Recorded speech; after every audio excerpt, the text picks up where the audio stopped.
Guys ஒரு விஷயம் நீங்க நோட் பண்ணீங்களா? இந்த ஒரு ஐபிஎல் மினி ஆப்ஷன்ல செட் 1 பேட்டிங் லிஸ்ட்ல தான் வந்து பாத்தீங்கன்னா கேமரன் கிரீன் அவரோட நேம் ரெஜிஸ்டர் பண்ணிருக்காரு.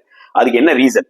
ஒரு சில பேருக்கு என்ன சொல்றாங்கன்னா, ஐயோ பேட்ஸ்மேனா தான் ப்ரோ இந்த ஒரு பர்டிகுலர் டோர்னமெண்ட்ல விளையாட போறாரு, அப்போ ஒரு போலிங் போட மாட்டாரு போல இருக்கு, அப்ப எனக்கு தெரிஞ்சு கேகேஆர் சிஎஸ்கே எல்லாம் அவருக்கு பயங்கரமா இன்வெஸ்ட் பண்றதே வேஸ்ட் அப்படின்ற மாதிரி நிறைய பேர் பேசிட்டு இருக்காங்க. ஆனா நான் என்ன சொல்லுவேன் தெரியுமா? ஆக்சுவலா கேமரன் கிரீன் இந்த இடத்துல ரொம்ப ஸ்மார்ட்டான ஒரு பிளே ஆக்சுவலா பண்ணியிருக்காருன்னு நான் சொல்லுவேன்.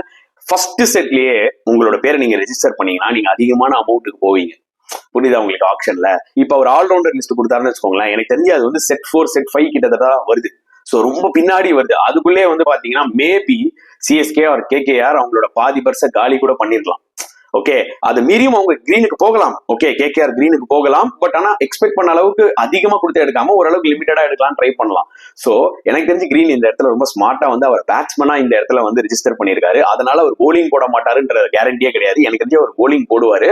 பட் ரொம்ப உஷார் பிகிரியா இருக்காரு மக்களே அவரு.